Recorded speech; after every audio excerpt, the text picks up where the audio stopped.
কই কই না বলে লিয়ে যাবেন আমারে লঞ্চ যাই? হ্যাঁ যাবো তো। কিন্তু তুমি তো দেখে একদম ফিটফাট হয়ে পুরো চেঞ্জ হয়ে আসছো, ব্যাপার কি? আয় ভাই কি কোন আপনার লগে একটা জায়গায় যাবো, একটা ব্যাপার আছে না, আপনার পাশে যে আমি খারামো ওটা যোগ গণ লাগবো তো, আপনার একটা ক্লাস আছে না ওটা মেনটেন করা লাগবো না? হ্যাঁ হ্যাঁ তা ঠিক আছে, কিন্তু তোমাকে স্মার্ট লাগছে, কিন্তু আমার কেমন তোমাকে দেখে হাসি পাচ্ছে।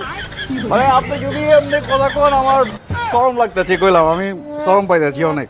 আচ্ছা এত লজ্জা পেতে হবে না, লজ্জা পাওয়ার কিছু হয় না। আমাকে বলো তো তোমার হাতে কতক্ষণ সময় আছে? সময় আছে মানে এটা কি কইলেন? অবরন্ত সময় আছে, আপনার লিগে সব সময় আছে। কতক্ষণ লাগবো খালি আমার কইবেন, সব রেডি। সত হইলো আপনি মুন্না ভাইয়ের গার্লফ্রেন্ড না, আপনার লিগে তো সব উজাড় করে দেবো। লঞ্জাই সমস্যা নাকি? থাক এত উজাড় করতে হবে না। আচ্ছা পরীক্ষা শুরু হবে তো, 3 ঘন্টার পরীক্ষা, 12টা একটার মধ্যে শেষ হয়ে যাবে, একটা পরে তুমি ফ্রি। বুঝি নাই কি হয়েছে? বিসিএস পরীক্ষা না, মানে আমি পরীক্ষা দিতে যাবো না? আর আমি কি পরীক্ষা দিতে একা একা যেতে পারি বলো? মানে আপনি আমারে নিয়ে পরীক্ষা দিতে যাবেন এর লিগে ডাকছেন? হ্যাঁ তোকে আমি একা একা যাবো? আমি ভাবলাম কি না কি রেডিং মেটিং এ যাবো।